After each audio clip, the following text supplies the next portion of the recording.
श्री गुरु चरण सरोज रज निज मन मुकुर सुधारि वरणहु रघुवर विमल यशो हरहु कलेश विकार।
वेद निराला नवि ज्योति जगाने आने वाला। हरि नाम यही हरि नाम यही हरि नाम यही हरि नाम यही जग में मंगल की आरती। पापियों को पाप से है तारती श्री भागवत भगवान की है आरती। पापियों को पाप से है तारती।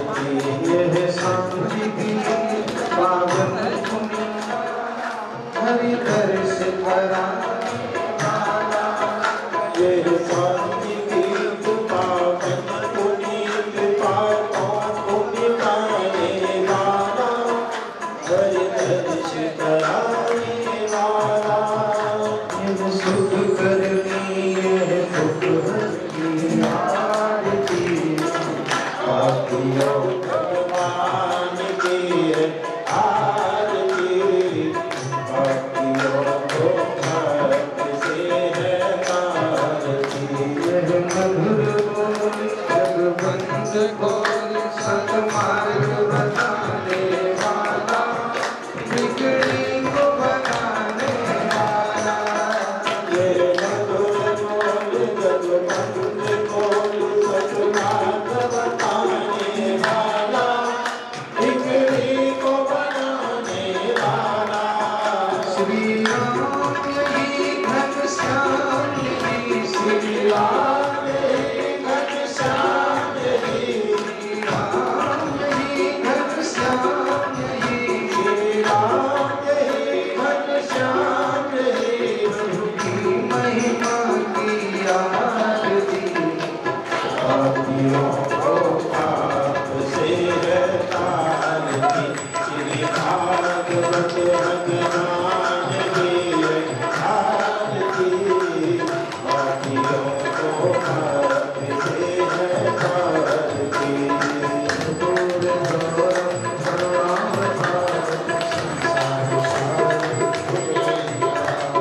सदा वसंतं विद्यारण्यं भगवं भवानी सततं नमामि। त्वमेव माता पिता त्वमेव त्वमेव बन्धुः सखा त्वमेव त्वमेव विद्या जगतो त्वमेव त्वमेव शरणं मम देव देहि।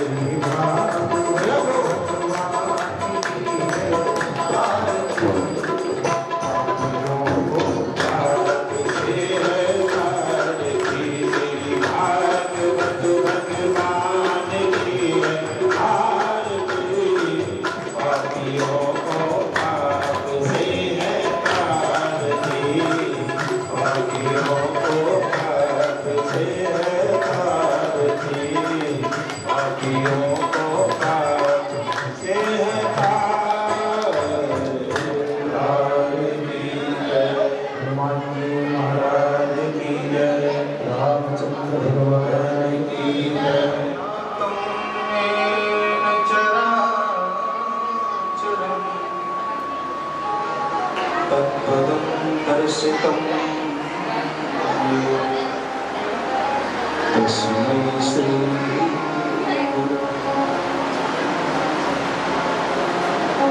सीताराम गुणग्राम पुण्यारण्य विहारणं नमो विशुद्ध विज्ञान कवीश्वर कपीश्वर गंगा तरंग रमणीय जटाकलाप मदापहारं वाराणसीपुरपतिं भज विश्वनाथ। नीलाम्बुजश्यामलकोमलाङ्गं पाण्डव महासायक चारुचापं नमामि राम रघुवंशनाथ। कांति सिताम्रसति निंदति सा वृंदावने विकृतया श्रीराधा मुकुंद युगलं तदहं यत फलचार बुद्धिहीन तनु जानिके सुमिरो पवन कुमार बल बुद्धि विद्या दे हरहु जय जय श्री राधा रमण जय जय नवल किशोर जय गोपी चित चोर प्रभु जय जय माधव चोर। श्री राधा मेरी स्वामिनी मेरा भी दुर्वास जन्म जन्म हम दीजिए श्री जी निज चरणों में वास बोले राधा भगवान की।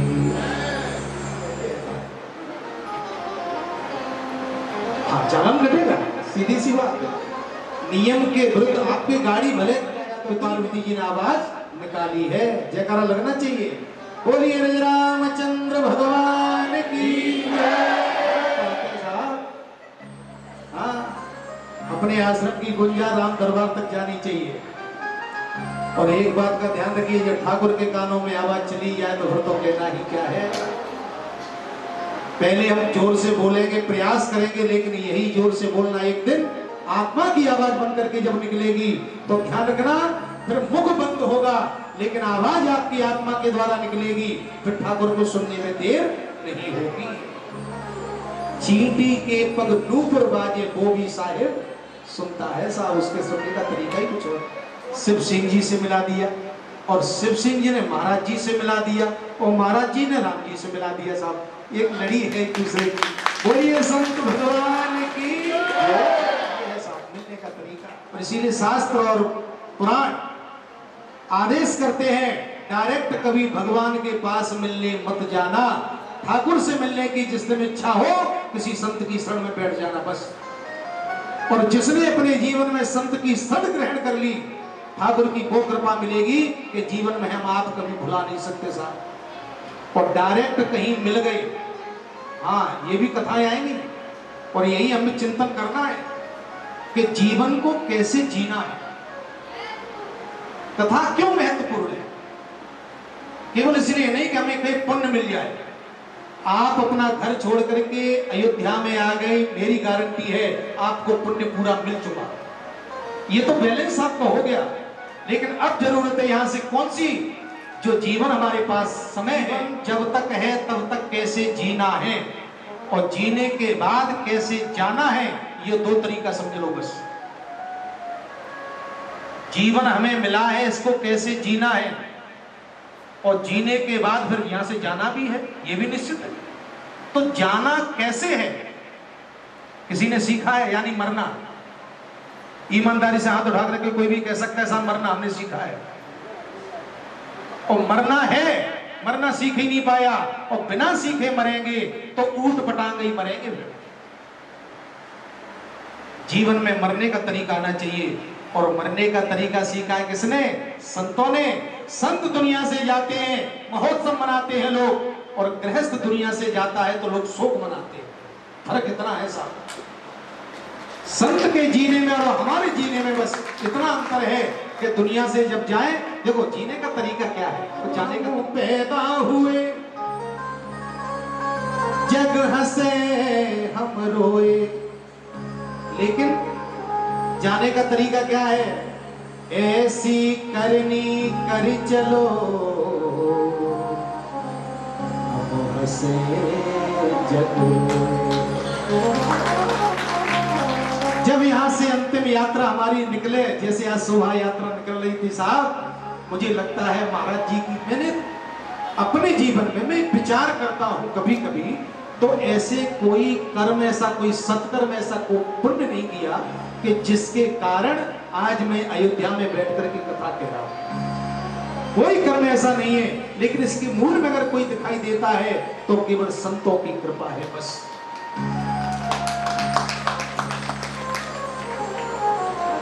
तो आइए बड़े भाव से बड़ी मस्ती में दोवल ठाकुर जी का नाम और उसके बाद आनंद लेंगे मंगलाचरण का। कथाओं का तो हमें और कानों से भगवान की कथा सबसे बड़ा लाभ। भोजन की व्यवस्था शिव सिंह जी करेंगे, कोई टेंशन है नहीं। हमारी नजर में तो आप ही हैं, आपकी ऊपर कृपा राम जी की है, आप संभालो सब।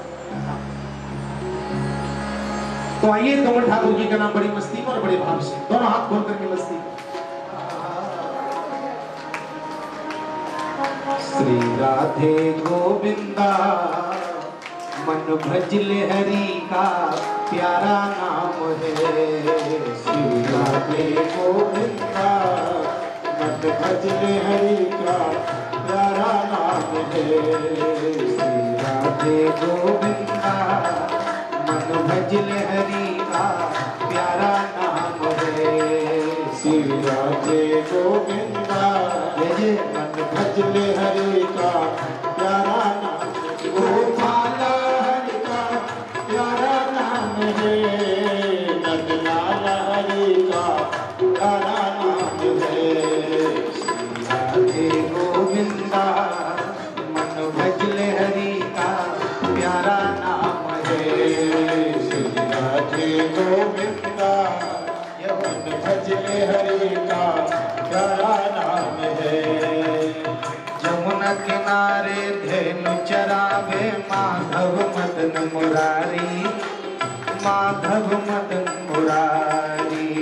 यमुना किनारे धेनु चरावे माधव मदन मुरारी, माधव मदन मुरारी। मधुर मुरलिया जब ही बाजे सुध बुध हर ले मन भजले हरि का प्यारा नाम है। श्री राधे गोविंदा मन भजले हरि का प्यारा नाम है। भजले हरि का प्यारा नाम है। मन भजले हरि का प्यारा नाम है।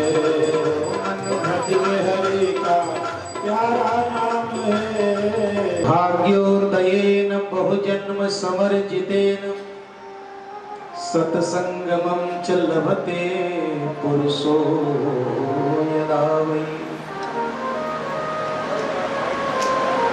जीवन में एक नहीं कई जन्मों के यहाँ शब्द लाभ का आया है, न कि सुनने का आया है। जीवन में सत्संग का लाभ कब मिलता है? कई जन्मों के भाग्य उदय होते हैं तब। और भाग्य कब उदय होते हैं? जब राम जी की कृपा होती है तब। और राम जी की कृपा कब होती है? जब संत की कृपा होती है तब। और संत की कृपा कब होती है? सब संत की कृपा होती है कब? जब जीवन में सत चिंतन होता है तब। अच्छा, सत चिंतन कब होगा? सत चिंतन होगा कब? जब सत्कर्म होंगे तब। और सत्कर्म होगा कब? जब सत चर्चा में बैठेंगे तब। कितनी धैर्य तुला एक अंग, तराजू लेकर के तौल करके निर्णय दिया गोस्वामी जी ने, कोई वैसे नहीं दिया साहब। जितने भी जीवन में जितने भी सत्कर्म है सब सत्कर्म की तो बातें छोड़ दीजिए। तात स्वर्ग अपवर्ग यानी मुक्ति, इन सभी के सुखों को तराजू के एक पल्ले में रख दीजिए और एक पल्ले में निमिष मात्र का समय, वो भी सत्संग का मिला हो, वो तौल करके निर्णय किया है कि तात स्वर्ग अपवर्ग सुख धैर्य तुला एक अंग, तूलन ताही सकल मिली। अच्छा, यहां पर मैं अगर प्रश्न एक करूं कि सत्संग किसे कहते हैं? जिस सत्संग की चर्चा गोस्वामी जी ने की है, ये सत्संग है क्या? कहते हैं विचार करना, गोस्वामी जी ने जो तौल करके निर्णय दिया है, अपवर्ग का सुख स्वर्ग का सुख एक तराजू में रख दीजिए। ये मेरा भाव है, मैं पुराणों की बात नहीं कर रहा, क्योंकि सत्संग की जो चर्चा गोस्वामी जी ने की है वो मेरी नजर में सत्संग ये नहीं है तो सत्संग, अब मैं ये भी नहीं कहूंगा सब सत्संग नहीं है। लेकिन जैसे आप दुकान पे जाते हो सेब खरीदने, दुकानदार से कहोगे साहब ये सेब जरा दे दो, तो वो पूछेगा कौन से, क्यों भाई सेब भी अलग अलग है, भाव 40 रुपए किलो, बताओ आप, है तो दोनों सेब। अंतर कैसा है?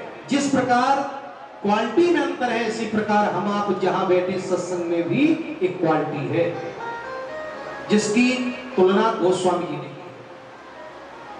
हम आप बैठे हैं तो सत्संग, लेकिन उस सत्संग का एक हिस्सा अलग कर दिया जाए तो ये केवल सत्य चर्चा है, सत्य की चर्चा। कौन से सत्य की चर्चा? आइए भागवत का पहला श्लोक। सच्चिदानंद रूपाय विश्वोत्पत्त्यादि हेतवे तापत्रय विनाशाय श्री कृष्णाय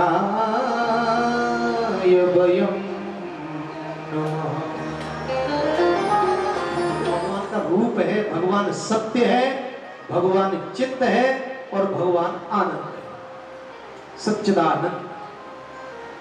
अब सत्य किसे कहते हैं और चित्त किसे कहते हैं? और आ गया महाराज आपकी नजर में सत्य क्या है? तो गोस्वामी जी का भाव कि धर्म न दूसरे सत्य समाना, धर्म न दूसरे सत्य समाना, रहित सरिस धर्म नहीं भाई, तो इसका मतलब धर्म दो हो गए।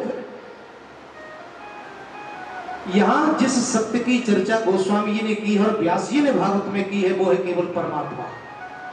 और थोड़ा विचार करें शब्द पे कि सत्य कहते किसे हैं? सत्य ही धर्म है, ये गोस्वामी जी ने कहा है। अब सत्य है क्या? सत्य बोलने की बात यहां पर नहीं है, ये भी ध्यान रखिए। हम केवल ये समझ लें कि सत्य बोलना ही धर्म है। सत्य बोलना भी धर्म है, बिल्कुल सही है। सत्य बोलना ही धर्म है, बिल्कुल गलत है। कभी कभी समाज में, जीवन में झूठ बोलना भी धर्म बन जाता है। इसके लिए थोड़ा महाभारत में प्रवेश करें, पता लगेगा।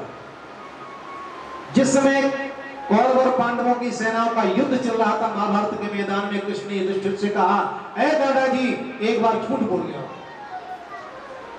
क्या जो भगवान धर्म की स्थापना करने के लिए आए हैं, क्या वो अधर्म के मार्ग पे ले जाएंगे? यदा यदा हि धर्मस्य ग्लानिर्भवति भारत, ये तो कृष्ण भी कहते हैं। वही कृष्ण जो धर्म की स्थापना करने के लिए धरातल पर आए, उन्हीं कृष्ण ने युधिष्ठिर से कहा, वो भी साधारण नहीं है, धर्म के अवतार।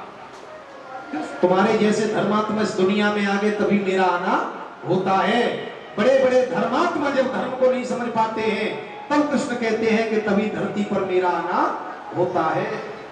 युधिष्ठिर जैसे भी धर्म को नहीं समझ पाए। क्यों? सत्य धर्म है, लेकिन सत्य है क्या? यहाँ सत्य की जो चर्चा है, इशारा है केवल परमात्मा की तरफ किया है। वाल्मीकि रामायण में भी आप राम जी के बारे में देखें तो बिल्कुल स्पष्ट आया है, रामो विग्रहवान धर्म। राम साक्षात धर्म है, तो राम धर्म है। तो यहां पर व्यास जी कहते हैं सच्चिदानंद रूपाय, सत्य क्या है? धर्म। और धर्म क्या है? राम। यानी सत्य ही राम है और राम ही सत्य है। सत्य ही परमात्मा है और परमात्मा ही सत्य है। अब आइए थोड़ा सत्य को धर्म से जोड़ें। तो धर्म क्या है? हमारा कथा कहना भी धर्म बनेगा कब? तीर्थ में आना भी धर्म बनेगा कब? ये मत समझना कि हम तीर्थ में आ गए तो हम धर्मात्मा बन गए। सावधान रहिए साहब, अच्छी जगह पे इतनी ऊंचाई पे हम और आप पहुंच चुके हैं, सावधान रहना। क्योंकि जितनी ऊंचाई पे पहुंचे हो, यहां सावधानी हटेगी तो दुर्घटना घटेगी। बहुत ऊंचाई है साहब, और ये परमात्मा ने कृपा की है। अच्छा एक बात बताओ, जमीन पे व्यक्ति बैठा है, अगर उसको नींद आ गई और कहीं गिर गया तो कितनी चोट आएगी? नहीं आएगी। और कुर्सी पे बैठने वाला गिरा तो थोड़ी बहुत आएगी कि नहीं आएगी? नहीं नहीं, आप बैठे, बात ये नहीं है, उदाहरण है साहब। अन्य क्षेत्रे कृतम पापम तीर्थ क्षेत्रे विनश्य। जरा सी भी साथ फौजी की नजर चूकेगी तो फिर तो मामला गड़बड़। विशेष सावधान।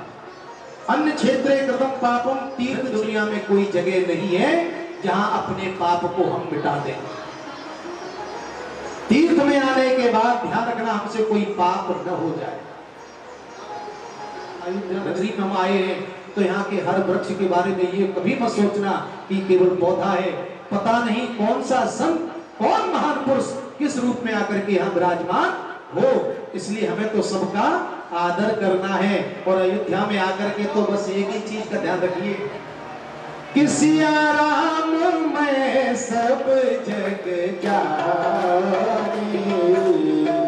सिया राम मैं सब जग जानी, सिया राम मैं सब जग जानी, सिया राम मैं सब जग जानी, करहूं प्रणाम जोड़ी जुग पानी, करहूं प्रणाम जोड़ी जुग पानी।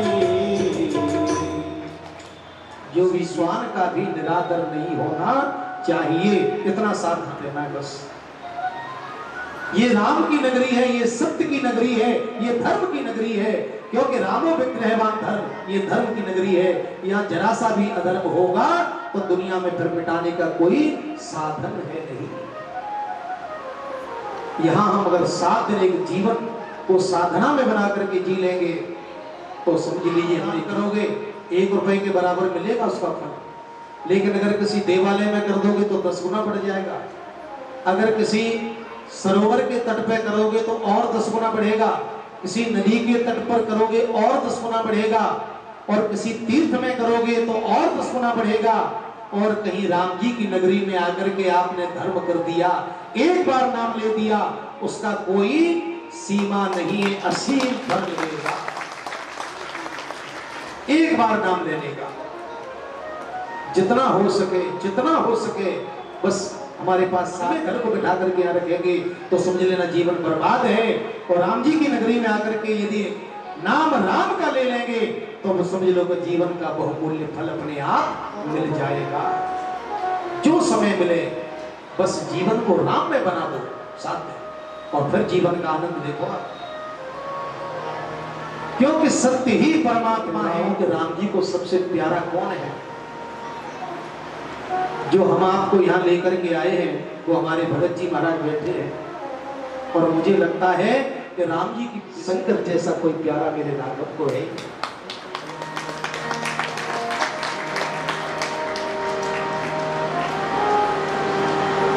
शिवद्रोही मम दास कहावा, हो नर सपने। सपने में भी राम जी कहते मुझे प्राप्त नहीं कर सकता है। और ऐसे शिवजी ने कृपा की है हमारे ऊपर, लाकर के राघव के दरबार में बिठा दिया। अब यहाँ से मर्जी, यहाँ से फर्ज हमारा और आपका भी बनता है कुछ। कभी भी तीर्थ में आने के बाद विचार ये रखना, किसी के द्वारा सेवा जितनी हो कम लो, हो सके उतनी सेवा करने का प्रयास कर दिया। हम लोग तीर्थ में आकर के महान बन जाते हैं साहब। मैं तो कहता हूं यदि यहाँ आकर के संतों की अगर झूठी पत्र उठाने को मिल जाए तो समझना ठाकुर जी की बहुत बड़ी गलती। अपनी पत्तल किसी से मत उठवाइए अगर हो सके तो। या केवल बात तो सही है तो, और तन सही नहीं है तो फिर तो राम जी की जैसी इच्छा है। हाँ, अभी माता जी कह रही थे हम कुर्सी पे बैठे भाई। राम जी जब 7वें और 10वें अध्याय दोनों में सब वर्णन किया है विभूति वर्णन, उसमें देखिए आप 7वें अध्याय में बहुत कम है, लेकिन 10वें अध्याय में बड़े विस्तार से किया है। 2-4 श्लोक रट के बैठ गए कि बढ़िया हमने एक कथा सुना दी तो हम बड़े ज्ञानी बन गए। बिल्कुल नहीं, ये ज्ञान किसी मतलब का नहीं होगा। ज्ञान है केवल परमात्मा। कथा सुना करके, श्लोक याद करके, जीवन में कुछ भी करके यदि हमारा मन परमात्मा से जुड़ गया तो वो ज्ञान सार्थक है, दुकान है, इसके अलावा कुछ भी नहीं। हमको ही पिला दे यार।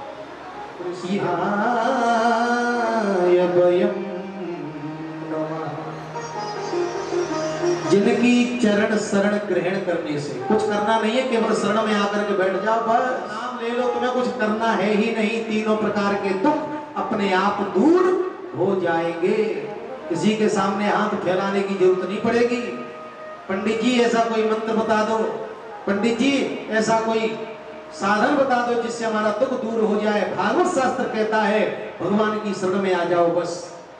गीता में भगवान कृष्ण कहते हैं अनन्यास चिंतयन्तो माम ये जना परिपासते तेषां। हर किसी का तो नहीं है, शर्त तो रखी है साहब। हर किसी का योग और क्षेम पहन नहीं करेंगे, ठाकुर किसका करेंगे? जो अनन्य भाव से मेरी शरण में आता है।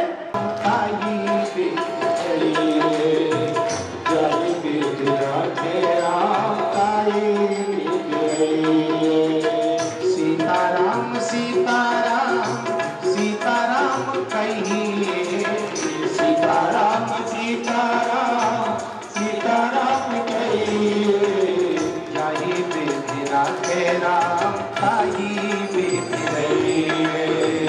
जाहि विधि राखे राम ताहि विधि रहिए।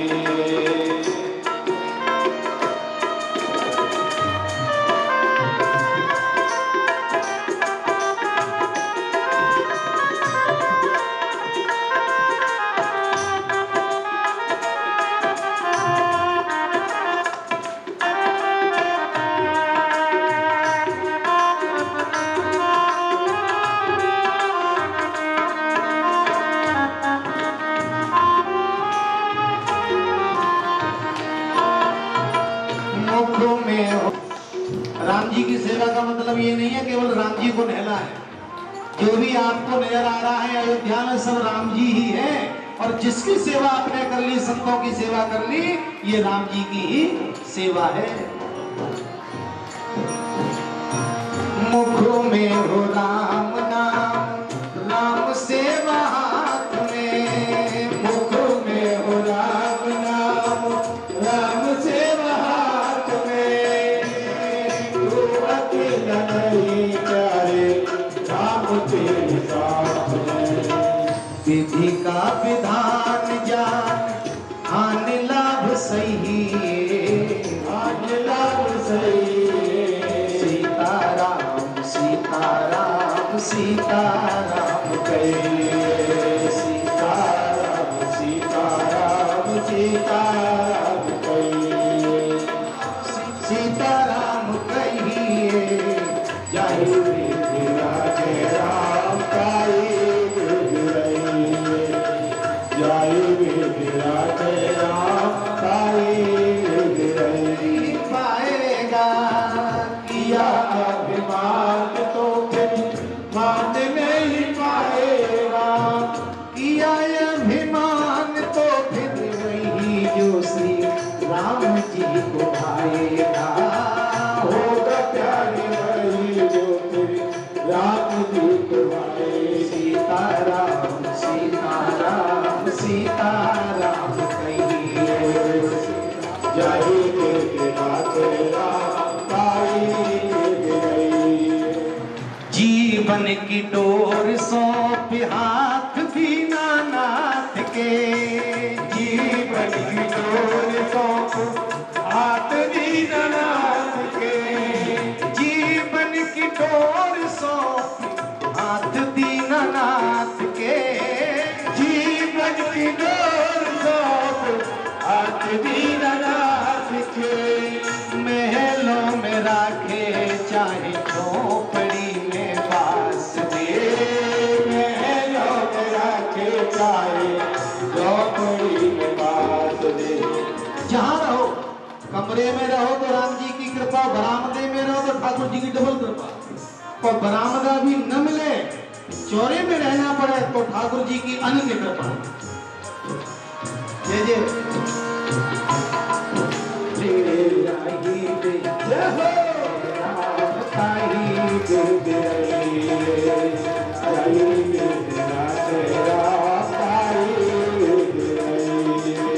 सीताराम सीताराम सीताराम सीताराम सीताराम कहिए। दुनिया में पूजा हो रही है, अरे होती होगी विदेशों में, लेकिन हमारे देश में किसी मुकुटधारी की पूजा नहीं है। मेरे देश में हो उसका होता है मंगलाचरण। देश तो हमने भी सुंदर बना लिया, देश तो बनाने वाले दुनिया में बड़े बड़े सुंदर आए, लेकिन उनका आचरण सही नहीं है। देख करके मंगलाचरण करोगे तो जीवन बर्बाद भी होगा। इसलिए कभी मत समझना कि पंडित जी सुंदर दिखाई है, अच्छा बोल रहे तो ये बहुत अच्छे हैं, ऐसा बिल्कुल नहीं। जीवन अगर जुड़ना है तो जीवन को किसी संत से जोड़ दीजिए बस। और जीवन में किसी संत या तो भगवान, क्योंकि भगवान में कोई दोष नहीं है, और एक और है, बोले कौन? वो है गुरु। गुरु में भी कोई दोष, गुरु चतुर नाम बपुए जगते सातम संग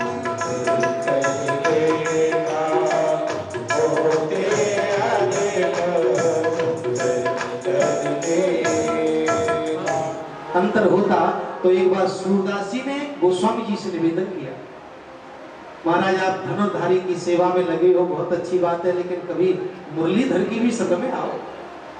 गोस्वामी जी ने निमंत्रण को स्वीकार किया। हमें ऐसा लग रहा है कि हमारे बिहारी जी की झांकी आपको ज्यादा ठीक नहीं लगी।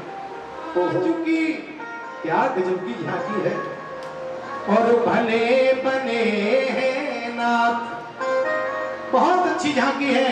सूरदास जी ने कहा अगर झांकी सुंदर है तो ये मस्तक अभी तक नीचे झुका नहीं है। तो गोस्वामी जी का स्वाभिमान देखो, ये भक्ति का प्रेम है साहब, इसमें कोई अभिमान न समझे कि गोस्वामी मस्तक जब झुके जब धनुष बाण हो। जिस हाथ में मुरली नजर आ रही है, अगर कहीं धनुष पर कठोर होता है, जमुना का जल द्रवित है, लेकिन जब वेणु ठाकुर जी ने बजाई तो पूरा ब्रह्मांड में उल्टा काम हो गया। यमुनाया काठित्व काठ के समान कठोर हो गई, और जो मेरे गोवर्धन के पत्थर है मुरली की ध्वनि सुनी तो पानी की तरह बहने लगे उल्टा। ये प्रेम है, जाता नहीं हूं, लेकिन उन्हीं ठाकुर की साथ भाव। कित चंद्रिका और कित गोपिन को साथ, अपने जन के कारण मेरे श्याम भये कृष्ण देवी का वंदन करने के बाद आइए कथा में यहां से करते हैं प्रवेश। बोलिए सुखदेव जी महाराज की। यम प्रप्रयन्ते मनोपेतमपेत कृत्यं द्वैपायनो विरह कातरया जोहाव पुत्रेति तन्मयतया तरवोभिने तम सर्वभूत हृदयं मुनिमानतोस्मि। भगवान ने प्रश्न किया, भाई आप लोगों का आगमन कैसे हुआ? फूल मिल गई, ये भी कोई खास अच्छी चीज नहीं है। धन वैभव ऐश्वर्य मिल गया, कोई बड़ी बात नहीं है। क्यों? सुत धारा और लक्ष्य, वो है संतों का दर्शन और भगवान की कथा। और अवध नगरी में तो दोनों की भरमार है। कथा का पूरा लाभ तो मिल ही चुका, ये समझ लो आप। अब तो प्लस पॉइंट में चल रहे हैं। नेमी सारणी किसे कहते हैं? पीछे चले, चक्र आगे है। अरण्य कहते हैं जंगल को। एक जंगल में आकर के अरण्य की धार यानी अरण्य की निमि, उसी जगह का नाम पड़ गया चक्र तीर्थ, जिसको कहते हैं देवी सारण। ठाकुर जी के चक्र की धार कुंठित हो गई, यानी चक्र शांत हो गया। सीधी सी बात है। कथा के लिए सबसे बढ़िया जगह वही है। तो ये चक्र क्या है? केवल वो चक्र नहीं जो ठाकुर जी की उंगली पे घूमता है, दिन रात घूमने वाला चक्र ये है मनोमय चक्र। ये है, और आंख कहीं बंद हो गई, रात में सो गए, शरीर सो गया, तो मन ने दूसरी दुनिया बना के तैयार कर दी तुरंत। इतनी विचित्रता है।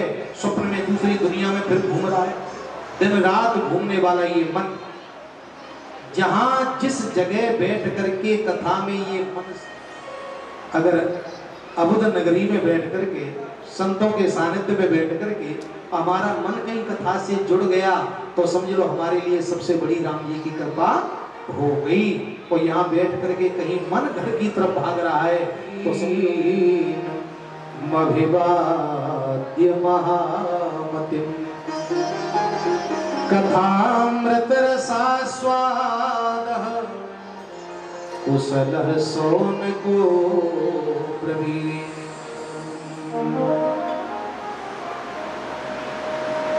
सूताख्याय का साधन पहला शब्द है अज्ञान ध्वांत। जीवन में अज्ञान दूर हो। अज्ञान का मतलब है अंधेरा। आंखें खुली जरूर है, गाड़ी कितनी बढ़िया हो लेकिन लाइट खराब है तो समझ लो फिर तो जब तक सही नहीं होंगे तब तक बात सही नहीं बनेगी।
जीवन में अज्ञान दूर कैसे हो? और ये प्रश्न केवल संतों का नहीं और संतों के जीवन में कोई अज्ञान है भी नहीं। अगर हम भी आप थोड़ा सा विचार करें तो क्या सौनक जी के हृदय में अज्ञान है? नहीं है। यही तो संतों की परोपकार की कथा है साहब। हमारे जैसे अज्ञानियों के अंधकार को दूर करने के लिए प्रश्न उठाया सौनक जी ने। अज्ञान ध्वांत विध्वंस, अज्ञान को दूर करने के लिए कोई उपाय, कोई साधन, कोई कथा जो आप बताएं वो साधन। आगे घोर कलयुग आने वाला है। यह घोरे कलु प्रायो जीवश्चा सुरतांगतः, और बात दिखाई दे रही है। चर्चा की होगी न जाने कब, लेकिन आज प्रैक्टिकल में दिखाई दे रहा है। हर व्यक्ति के अंदर आसुरी भाव सबसे ज्यादा है। बताइए भक्ति भाव है कहां? जितना भी दिखाई देता है ये केवल दार्शनिक है, अंदर से तो ये भी नहीं है साहब। किसी से पूछने की जरूरत नहीं पड़ेगी, अपने जीवन को जरा खोल करके देखें, अब आप दोनों पता लगेगा कि दुनिया में जो भक्ति का नाटक है वो में दिखावा ज्यादा है, भक्ति तो बहुत कम है, ना के बराबर है। जीवन में कितना भजन हम कर रहे हैं बताओ आप? जहां भजन की तरफ अग्रसर होंगे, कभी सुप्राण को पढ़िए, भजन का प्रारंभ कहां से होता है? अभी तो हमारे जीवन में भजन का प्रारंभ भी हुआ नहीं है। श्रवणम कीर्तनम, पहले श्रवण, फिर कीर्तन, फिर चिंतन। चिंतन की पराकाष्ठा जब होगी, यहां से फिर भजन प्रारंभ होता है। और हम भजनानंदी बन रहे हैं साहब। बताइए हमें चिंतन कितना है परमात्मा का? अयोध्या में बैठे हैं, कमरे में जाएंगे, चिंतन घर का होगा। हम ये भूल आए, हम फलाना भूल आए, हम ठिकाना भूल के आए, अरे दुनिया को भूल गए लेकिन अपने आप को भूल ही नहीं पाए। अयोध्या जैसी नगरी में आकर के जिसने अपने आप को कभी भुला दिया, ठाकुर ने उसको अपने गले से लगा लिया, ध्यान रखना। और जब तक हमने अपने आप को भुलाया नहीं तब तक परमात्मा से दूरी बनी रहेगी। भक्ति ज्ञान वैराग तो विवेको वर्तते महान, प्रश्न किया है जीवन में भक्ति ज्ञान वैराग्य ये कैसे आए। अनेक प्रश्न करने के बाद सूत जी ने उत्तर दिया है बड़ा प्यारा। कथा सबने सुनी है, ज्यादा कथाओं को न सुने लेकिन थोड़ा उसका सार समझते चले और आनंद भी लेते चले, दोनों ही चीजें हैं। अनेक प्रश्न किए सौनक जी ने लेकिन उन सब का उत्तर केवल एक, चाहे वो कलयुग में आसुरी भाव हमारे जीवन में पैदा हो रहा हो, चाहे जीवन में भक्ति ज्ञान बिल्कुल है ही नहीं, वैराग्य है ही नहीं, इन सब का यदि उपाय यानी दवा है तो एक। जैसे हम किसी डॉक्टर के पास गए, डॉक्टर से कहा साहब हमें जुकाम भी है, घुटनों में भी दर्द है, डॉक्टर ने कहा चिंता मत करो एक ही टेबलेट है सभी बीमारी दूर। बोलो कौन सी दवाई है? केवल एक। कौन सी? देखो कि काल प्याल मुखग्रास त्रास निर्णा सहे तवे श्रीमद् भागवतम शास्त्रम कलहु कीरेण भाषितम। केवल एक ही औषधि है, वो है श्रीमद् भागवत शास्त्र। कौन सा भागवत? डॉक्टर ने दवा भी लिखी लेकिन उस पे कंपनी भी बता दी है, हाँ लोकल बहुत बिक रही है सब, लोकल दवाई फायदा नहीं करेगी। काल प्याल मुखग्रास त्रास निर्णा सहित वे, जितनी बीमारी आप बता रहे सबका निदान केवल एक ही टेबलेट से है, एक ही दवा से है, वो है श्रीमद् भागवतम शास्त्रम लेकिन कलहु कीरेण भाषितम। सुखदेव जी के मुखार बिंद से जो परीक्षित को श्राप लगा, गंगा के तट पर बैठ करके सुखदेव जी ने सब कथा श्रवण कराई। कथा सुनाने के लिए बैठे लेकिन देवता भी आ गए। कैसे आए? खाली हाथ नहीं, अपने स्वर्ग का अमृत कलश लेकर के आए। और केवल श्रोता बनकर के नहीं आए, सौदागर बनकर के आए हैं। हम आप दुनिया में जितने भी कथा कराने वाले दिखाई देंगे अधिकांश सौदागर ज्यादा है। बेटे की नौकरी लगे तब कथा कराएंगे, ये क्या सौदा है कि नहीं बताओ? सौदा कब चल रहा है सर? घर में पोता होगा कथा करा देंगे, कथा का भाव नहीं है, सौदा चल रहा है साहब। और सौदागर बन करके अगर हम कथा करा रहे हैं तो लोग सुख तो मिल सकता है लेकिन अलौकिक जीवन में कभी मैं इस चीज पे, हाँ गुरु शिष्य का कल्याण करते ये तो सब जानते हैं, लेकिन कभी कभी ऐसा भी होता है कि शिष्य के द्वारा गुरु का भी कल्याण हो जाता है और हुआ है। नहीं ऐसा हुआ है, अपनी अपनी भावना है सब। राघव के दरबार में बैठे हैं और अयोध्या जैसी नगरी में बैठे हैं साहब, और वो भी व्यास मंच पर बैठ करके कभी झूठ नहीं बोलना चाहिए। पड़गोली में मिले शिव सिंह जी, हमने कहा साहब हमें तो ऐसा लग रहा है कि आपके स्वरूप में राम जी का दर्शन हो रहा है, और कृपा ऐसी हुई कि राम जी ने अपने दरबार में अपने आप बुला लिया, अपने आप, और चल करके आ गए। कृपा है मेरे ठाकुर की बस। और महाराज सुखदेव जी ने कहा पांडाल से बाहर निकलो। क्यों? बोले हम तुम्हें कथा नहीं सुनाएंगे। पहली घटना है ये देवताओं ने शिकायत कर दी जाकर के ब्रह्मा जी से ब्रह्मलोक में। महाराज एक साधारण प्राणी में, वो भी मृत्यु लोक में, हमारे अमृत के कलश को ठुकरा दिया और कथामृत को स्वीकार कर लिया।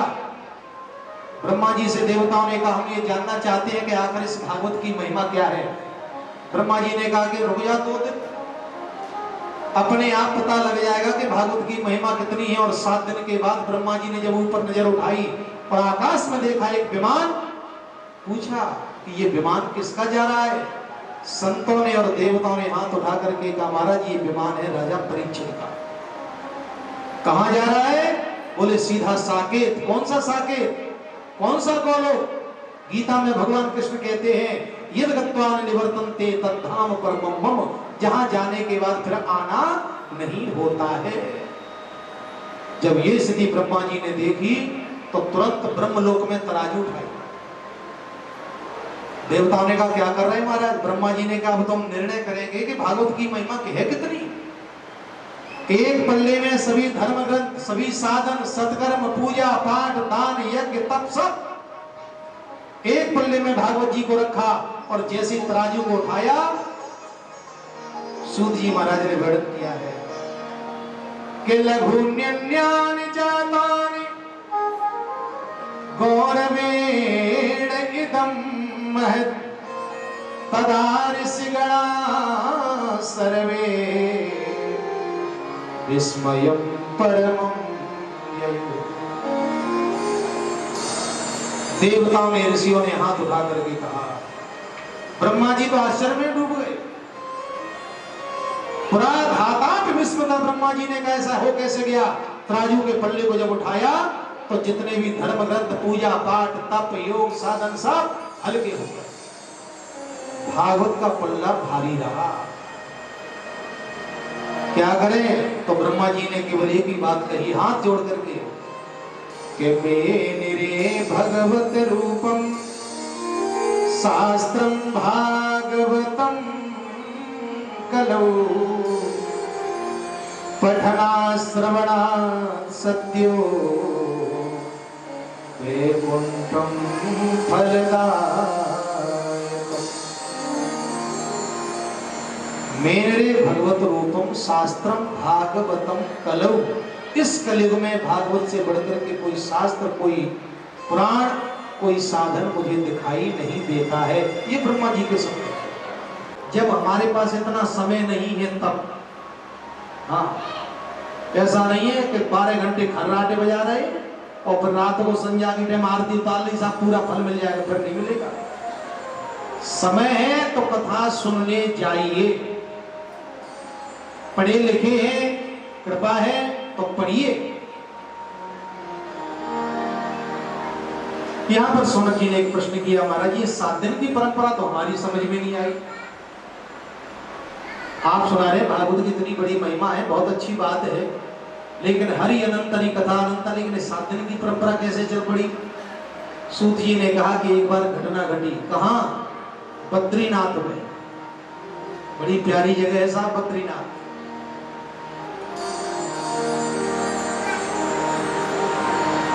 एकदा हि विशालायां चत्वार ऋषयो मना। क्या सुंदर शब्द शैली साहब सूत जी ने निकाली है। एकदा हि विशालायां चत्वार ऋषयो मना सत्संगार्थं समायाता ददृशुस्तत्र नारदम्। एक बार सत्संग की इच्छा से, देखो साहब ये है सत्संग की महिमा। सनत कुमार जी से बड़ा कोई तपस्वी नहीं हो सकता। सनत कुमार जी से बड़ा कोई योगी नहीं हो सकता। सनत कुमार जी से बड़ा कोई ज्ञानी नहीं हो सकता, लेकिन उनको भी जरूरत है सत्संग की। सत्संगार्थम समायाता। और हम आप ये समझते कि हमें सत्संग की जरूरत ही नहीं है। 2-4 कथाएं कह ली तो हम समझ रहे हैं कि अब हमें जरूरत नहीं है किसी की कथा सुनने की। क्या है ये? अगर मन में ये भाव आ रहा है तो समझ लो अभी हमने सत्संग की महिमा को समझा नहीं है, अभी चस्का लगा नहीं है। चस्का लगा है संत कुमार जी को सत्संग का, और जब तक चस्का लगता नहीं है तब तक उसका अनुभव होता नहीं है। और चस्का वाला तो आपने देखा होगा, आप किसी को कितनी रबड़ी खिलाओ, रबड़ी से बढ़िया तो कोई चीज है नहीं साहब। बढ़िया आपने रबड़ी खिलाई, भगत जी से पूछा कैसी लगी, भगत जी ने साहब आनंद आ गए। रबड़ी खा के पानी पी के अगर कहीं तमाकू खाने का चस्का लगा है तो रबड़ी के बाद भी फिर ये कहेंगे ना कि तमाकू दे। क्यों भाई, क्या रबड़ी से भी ज्यादा इसमें स्वाद है? बोले नहीं नहीं ऐसी बात नहीं है। तो फिर क्यों? तो उन भगत जी का मंतव्य यही होगा कि महाराज रबड़ी तो हमने खा ली, लेकिन ऐसा लगता है जब तक दुखी मन से देखा है नारद जी को संत कुमार जी ने हाथ उठा करके आवाज लगाई, है नारद जी हेलो। नारद जी ने मुड़ करके देखा कि कौन, जो पीछे मुड़ करके देखा तो बद्रीनाथ में संत कुमार जी का दर्शन हुए। 4 भाई है, सनक सनंदन सनातन संत कुमार। इकट्ठे चारों भाइयों को देखा तो नारद जी दौड़ करके आए और चरणों में मस्तक झुका दिया, पैर पकड़ लिए, रोने लगे। जीवन अगर कोई संशय हो, कोई मन व्यग्र हो, मन दुखी हो, तो प्यारे इन कथाओं का संकेत है। हमें जीवन में कभी मन में ज्यादा टेंशन हो तो कहां आंसू बहाएं, कभी किसी पड़ोसी के घर में मत रोना। ये दुनिया वाले दुख को दूर नहीं करेंगे, दुख को बढ़ा सकते हैं, लेकिन जीवन में कभी दुख आ जाए, मन व्यग्र चित्त हो नारद जैसा, तो किसी संत की शरण में बैठ करके आंसू बहा दोगे तो राम जी की कृपा अपने आप हो जाएगी। ये कथाओं का संकेत है। केवल हमें सुनना नहीं है, थोड़ा विचार भी करते जाना है। बाहे नहीं, समय मिला, संत का दर्शन हुआ, आज अपनी आंखों को रोका नहीं, छोड़ दिया, और जैसी आंखों के आंसू बहे, संत कुमार जी ने हाथ रखा, कहो ना बात क्या है। तब नारद जी ने कहा, महाराज मेरे से एक गलती हो गई, मैंने भारत को सर्वश्रेष्ठ समझा। देखो सब, वैसे तो ये पूरी धरती ही सुंदर है, लेकिन पूरी धरती पे जो भारत देश है इसका महत्व तो ज्यादा क्यों है। हमारा जन्म भारत में हुआ है, इसीलिए हमें सावधान रहना है, हमें विदेशी संस्कृति पर ध्यान नहीं देना है। लेकिन आजकल विदेशी संस्कृति पर ध्यान ज्यादा है, उनका खान पान, उनका रहना, उनका क्या करना, उनका जो भी कल्चर है, हमें ध्यान नहीं देना है। क्यों? हमारा जन्म भारत में हुआ इसलिए। जैसे आप रामलीला भी देखी है, नीचे जो दर्शक बैठते हैं कैसे भी बैठे हों, लेकिन लीला मंच पर जितने भी कलाकार हैं, और कलाकार भी छोड़ो आप, लीला मंच के ऊपर जो भी बैठेगा वो सावधान होकर के बैठेगा कि नहीं, क्योंकि उसको देखने वाले हजारों की संख्या में है।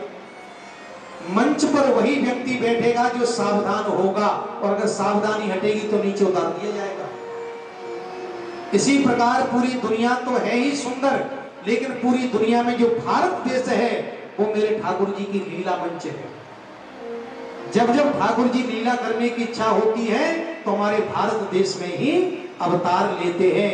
ये ठाकुर की लीला मंच है, और इस लीला मंच पे हमें जगह मिली है, ठाकुर जी ने कृपा की है, इसलिए हमें सावधान रहना पड़ेगा। और ये नारद जी कह रहे, मैंने भारत भूमि को सर्वश्रेष्ठ समझा, वो भी तीर्थों में गया, संतों के आश्रम पे गया, गृहस्थों के पास गया। वैसे अगर देखा जाए, यहां पर नारद जी ने जो बात कही है बिल्कुल सही कह रहे हैं। कहां कहां गए? अहम तो पृथ्वी या तो ज्ञात्वा सर्वोत्तमामिति पुष्करम च प्रयागम च काशी गोदावरी तथा हरिक्षेत्रम कुरुक्षेत्रम श्रीरंगम सेतुबंधनम एवं दिशु तीर्थेषु, अनेक तीर्थों में गए नारद जी, लेकिन कलिना धर्म मित्रेण धरेयं बाधिताधुना, सबसे पहले जो कलयुग का मित्र है अधर्म, इसने अपना पैर कहां जमाया है? नारद जी के शब्द हैं, सबसे पहला पैर जमाने वाला ये अधर्म है। लेकिन तीर्थ में शांति नहीं मिली, और हम आपको भी नहीं मिल रही है। क्योंकि तीर्थों का हमारे में तो समझा ही नहीं है। तीर्थ में रह करके भी अगर कहीं अभाव की भावना जीवन में बैठी है, मैं कहता हूं छोड़ दीजिए, अपने घर पे पहुंचो। तीर्थ में वास करने के बाद अभाव की भावना जिसके जीवन में बैठी है, समझो अपने तीर्थ का सेवन अभी किया नहीं है। तीर्थ में रहने के बाद अभाव की भावना नहीं, फिर तो भगवान का भाव में डूब जाइए आप, और फिर ठाकुर जी की कृपा देखिए। बस नहीं मिली शांति। गृहस्थों के घर में गए, अब संतों के यहाँ शांति नहीं मिली तो गृहस्थों के घर में तो मिलेगी कहां से? हाँ, क्यों नहीं मिली?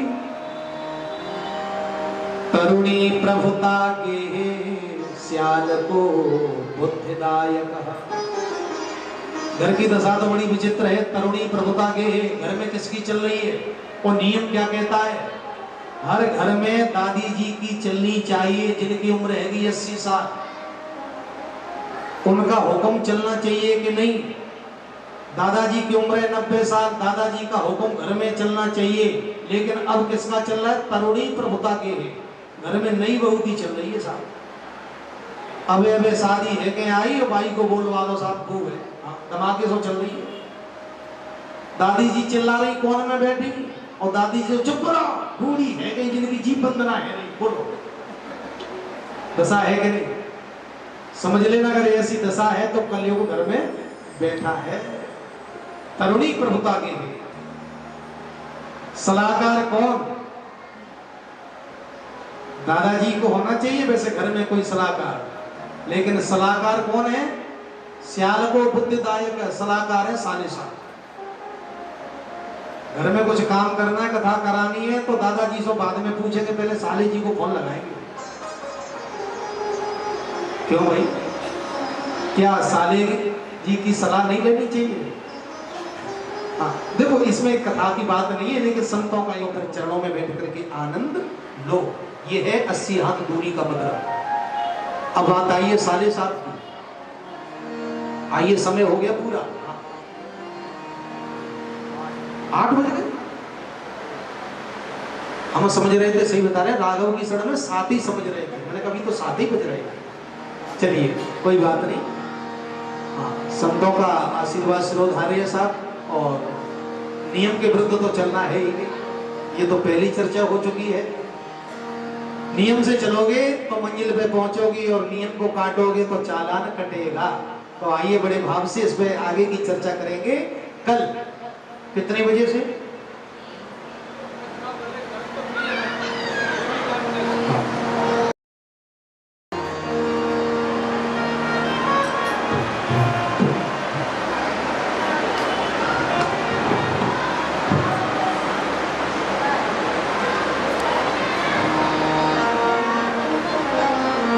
सुंदर अवसर मिला है प्यारे,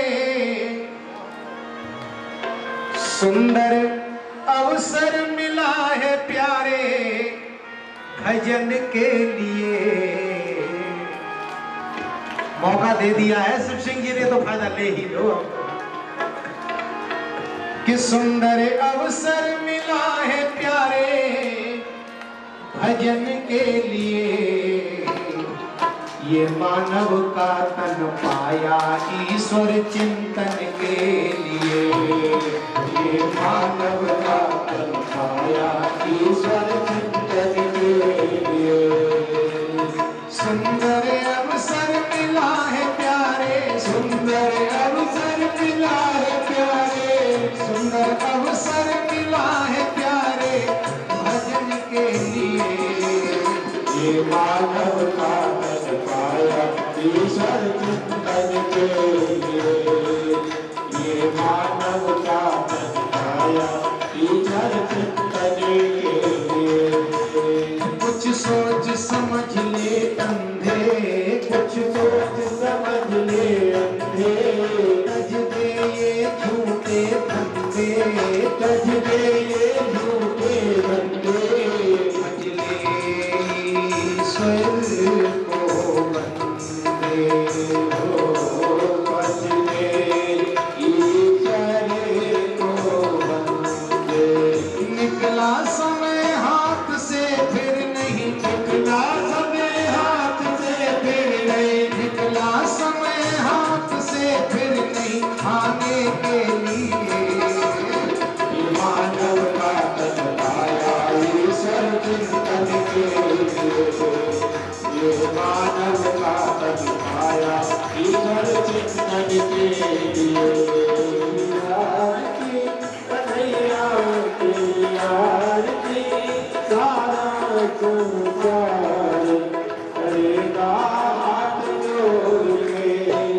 सिर पर सोना मुकुट विराजे, सिर पर सोना मुकुट विराजे, गल में जंती माला साजे, गल में जलती माला साजे, और फूलने के हार, और फूलनी के हार, करेंगे हाथ जोड़ के श्यामा तेरी आरती, कन्हैया तेरी आरती, सारा संसार करेगा हाथ जोड़ के।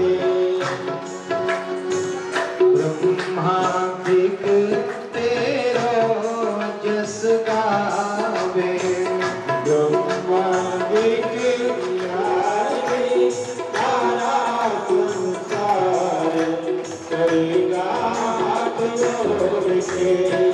प्रेम सहित जो आरती गावे, प्रेम सहित जो आरती गाए, राधा माधव के पद पावे, राधा माधव की पद पाए, जय जय भव से पार, जय भव सिया तेरी आरती, सारा संसार करेगा हाथ जोड़ के।